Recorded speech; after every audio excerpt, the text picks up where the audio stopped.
एक सूफी कथा है। एक लकड़हारा 70 साल का हो गया है। लकड़ियां ढोते ढोते जिंदगी बीत गई। कई बार सोचा कि मर क्यों न जाऊं। कई बार परमात्मा से प्रार्थना की कि हे प्रभु, मेरी मौत क्यों नहीं भेज देता। सार क्या है इस जीवन में। रोज लकड़ी काटना, रोज लकड़ी बेचना। थक गया हूं, किसी तरह रोजी रोटी जुटा पाता हूं, फिर भी पूरा पेट नहीं भरता। 1 जून मिल जाए तो बहुत। कभी कभी 2 जून भी उपवास हो जाता है। कभी वर्षा ज्यादा दिन हो जाती है, लकड़ी नहीं काटने जा पाता। फिर का भी हो गया हूं, कभी बीमार हो जाता हूं, और लकड़ी काटने से मिलता कितना है।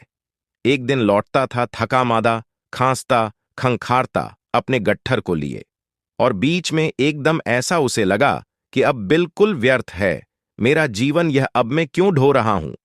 उसने गठूर नीचे पटक दिया, आकाश की तरफ हाथ जोड़कर कहा कि मृत्यु, तू सबको आती है और मुझे नहीं आती।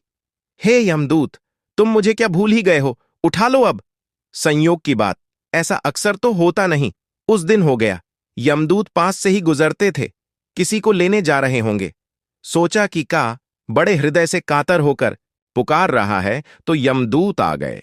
उन्होंने उसके कंधे पर हाथ रखा और बोले, क्या भाई, क्या काम है। के ने देखा, मौत सामने खड़ी है। प्राण कंप गए। कई दफे जिंदगी में बुलाई थी, मौत बुलाने का एक मजा है, जब तक आए ना। अब मौत सामने खड़ी थी तो प्राण कैब गए, भूल ही गया मरने इत्यादि की बातें। बोला, कुछ नहीं और कुछ नहीं, गटर मेरा नीचे गिर गया है, यहां कोई उठाने वाला ना दिखा, इसलिए आपको बुलाया। जरा उठा दम और नमस्कार।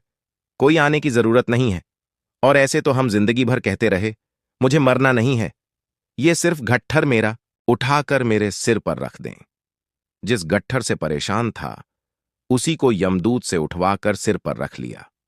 उस दिन उसके की पुलक देखते जब वह घर की तरफ आया, जवान हो गया था फिर से। बड़ा प्रसन्न था, बड़ा प्रसन्न था कि बच गए मौत से। मौत के क्षण में जीवेषणा प्रगाढ़ हो जाती है। ओशो।